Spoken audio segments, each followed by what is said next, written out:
Es decir, yo creo que hay una aprehensión, obviamente, que Capriles, uno de los éxitos de Capriles como candidato ha sido eliminar esa aprehensión de que él va a eliminar los programas de Chávez, de las misiones, bueno, todos los programas. Claro.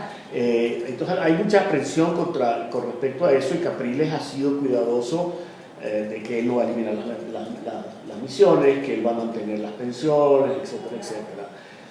Yo creo que hay una presión política a hacer las cosas gradualmente.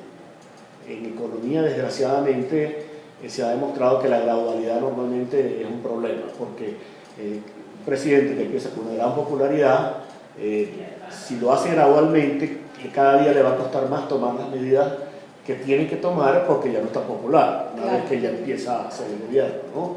Y muchas veces tomar una medida como un paquetazo es mejor tener una inflación rápida, muy alta, para después al final del proceso que caiga en 6 meses, caiga la inflación, como lo hizo Caldera en el año 95.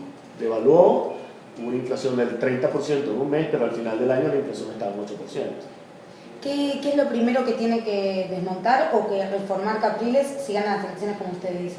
Lo primero que tiene que reformar es que en Venezuela antes se centralizaban las divisas en el Banco Central. Entonces lo primero que tiene que Capriles atacar es que todas las divisas del país fluyan a través del Banco Central, y que todo el mundo pueda ver cuántas reservas verdaderamente tiene Venezuela. El gobierno de Chávez tiene una serie de fondos paralelos, el Fonden, el Bandes, donde mantienen dólares que deberían estar en las reservas. Entonces, Venezuela es un país muy sui generis. ¿Quién genera el 90% de las divisas?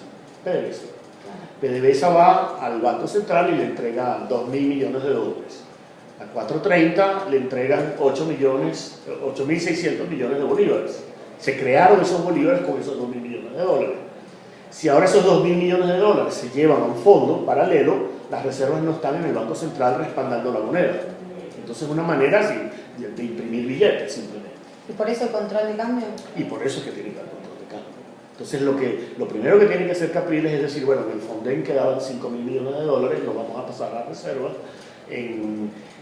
De aquí en adelante PDVSA va a entregar los dólares al Banco Central y lo vamos a mantener como parte de las reservas, y yo creo que simplemente eso ya dará una sensación de solidez adicional a la moneda venezolana, que poco a poco se podrá desmontar el control cambiario.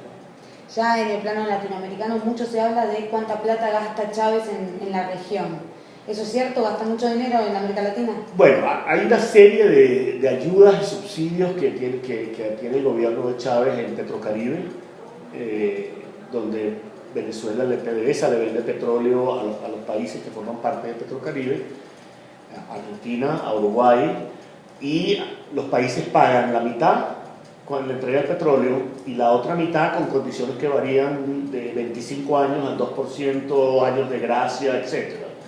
Bueno, un país que tiene los niveles de pobreza que tiene Venezuela no puede estar subsidiándole la gasolina a los uruguayos, por ejemplo, que tienen un nivel de vida tan superior al nivel de vida que tienen los venezolanos.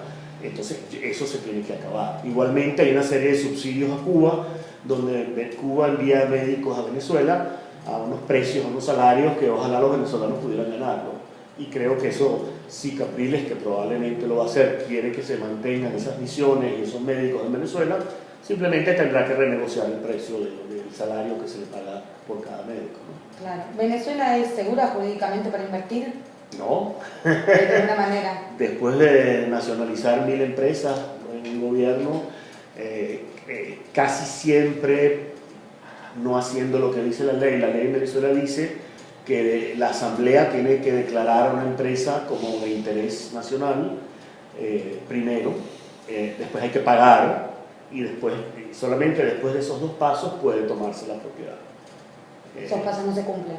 En la mayor parte de los casos no se ha cumplido. Por ejemplo, en Sidor, cuando Ternium le nacionalizaron Sidor, no hubo la declaración por parte de la asamblea, no hubo el pago previo, el pago fue posterior y en varios plazos, ¿no? Y creo que hubo mucha presión política por parte del gobierno argentino para que eso se diera. Y ahora tenemos otras empresas, Ternium nuevamente tiene empresas que están en ese proceso nacionalizadas de hace 3 años, expropiadas desde hace 3 años y no ha habido ningún tipo de compensación.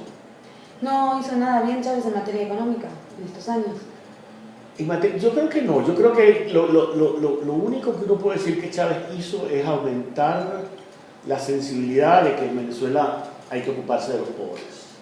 Pero dado que cuando Chávez llegó al gobierno, el petróleo estaba en $12 el barril y hoy está en $100 el barril, las mejoras que ha habido en el nivel de la población son muy marginales, sobre todo porque si las medimos, se miden como que la gente tiene más dinero en el bolsillo, pero son cambios muy pequeños, pero su estándar de vida no ha mejorado, porque se ha deteriorado la electricidad, se ha deteriorado el servicio de agua, no mejoraron las escuelas. O sea, Chávez, en Venezuela había 22.300 escuelas cuando Chávez llegó al poder.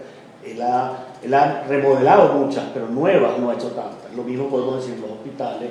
Entonces es poco lo que consistentemente, yo creo que al contrario, lo que ha hecho es un daño a las empresas que funcionaban bien.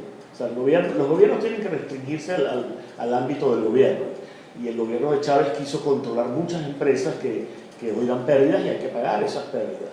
Bueno, ese dinero podría estar siendo usado para financiar escuelas, viviendas, ese tipo de cosas. Siguiendo su razonamiento, Chávez perdió una oportunidad histórica entonces. Cuando Chávez llegó al poder, yo pensé inocentemente que Chávez iba a estar mucho tiempo en el poder por 2 razones. Iba a eliminar la corrupción como militar y iba a eliminar el crimen como militar. Y sin embargo, esas son quizás sus 2 peores obras, que no se ha ocupado de ninguna de las 2. Chávez durante 12 años no mencionó la inseguridad, a pesar de que el número de homicidios subió un factor de 5. Y eso a pesar de tener un mineral, una cantidad de dinero, pero ha sido muy ineficiente su ejecución. Hay cientos de empresas creadas por el gobierno que no han sido terminadas, porque Chávez dice hay que hacer esto, se empieza a hacer y se acaba el dinero, no se termina la empresa, no empieza a funcionar, es ineficiente y entonces no es competitiva. Entonces no hay como una organización gerencial para llevar las cosas a su final, y todos son nuevos proyectos y nunca se terminan los proyectos.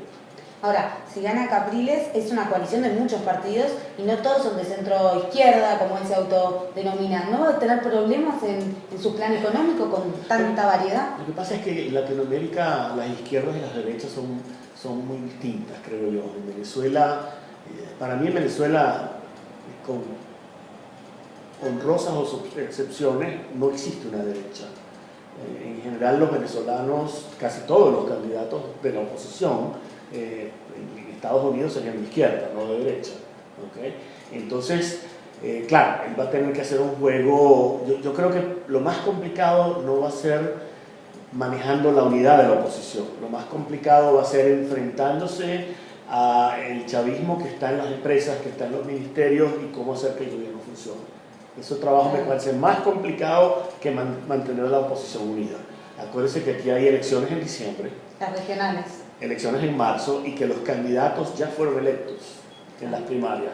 Por lo tanto, conviene mantener la unidad, y ahora más aún si Capriles gana. Miguel Octavio, muchísimas gracias por este contacto con Info de América. Sí, siempre la verdad. Gracias a ustedes.